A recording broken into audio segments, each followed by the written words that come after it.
আসসালামু আলাইকুম ওয়া রাহমাতুল্লাহি ওয়া বারাকাতুহু। বিসমিল্লাহির রহমানির রহিম। সম্মানিত দ্বীনী ভাই বন্ধুরা, আজকে আমাদের আলোচ্য বিষয় হচ্ছে ওযুর পর যে দোয়া পড়লে জান্নাতের ৮টি দরজা খোলা হয় সেই সম্পর্কে। নামাজ কবুল হওয়ার জন্য পূর্ব শর্ত হচ্ছে ওযু করা। নামাজ বেহেশতের চাবি, আর নামাজের চাবি হচ্ছে ওযু। ওযু ছাড়া নামাজ হয় না।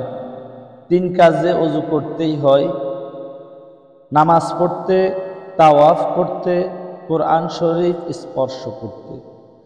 রাসূলুল্লাহ সাল্লাল্লাহু আলাইহি ওয়াসাল্লাম বলেন, তোমাদের কারো যদি রাগ উঠে তাহলে ওযু করো, কারণ রাগ বা ক্রোধ এটি আসে শয়তানের কুমন্ত্রণা থেকে, আর শয়তান আগুনের তৈরি, আগুন নিবে পানির দ্বারা, তাই রাগের সময় ওযু করো।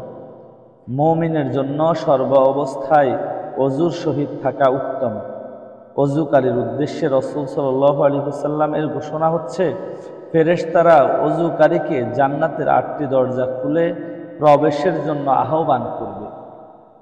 রাসূলুল্লাহ সাল্লাল্লাহু আলাইহি ওয়াসাল্লাম ইরশাদ করেন, যে ব্যক্তি ওযুর পর এই দোয়াটি পড়বে, আশহাদু আল্লা ইলাহা ইল্লাল্লাহু ওয়াহদাহু লা শারীকা লাহু ওয়া আশহাদু আন্না মুহাম্মাদান আবদুহু ওয়া রাসূলুহু, তার জন্য জান্নাতের ৮টি দরজাই খুলে দেওয়া হবে।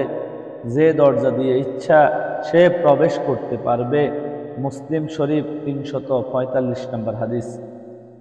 ওযুর শেষে এই দোয়াটি পড়ার কথাও রয়েছে, আল্লাহুম্মা জাআলনি মিনাত তাওয়াবিন ওয়া জাআলনি মিনাল মুতাতাহহিরিন, যার অর্থ, হে আল্লাহ, আমাকে তাওবাকারী ও পবিত্রতা অর্জনকারীদের অন্তর্ভুক্ত করুন। আমিন।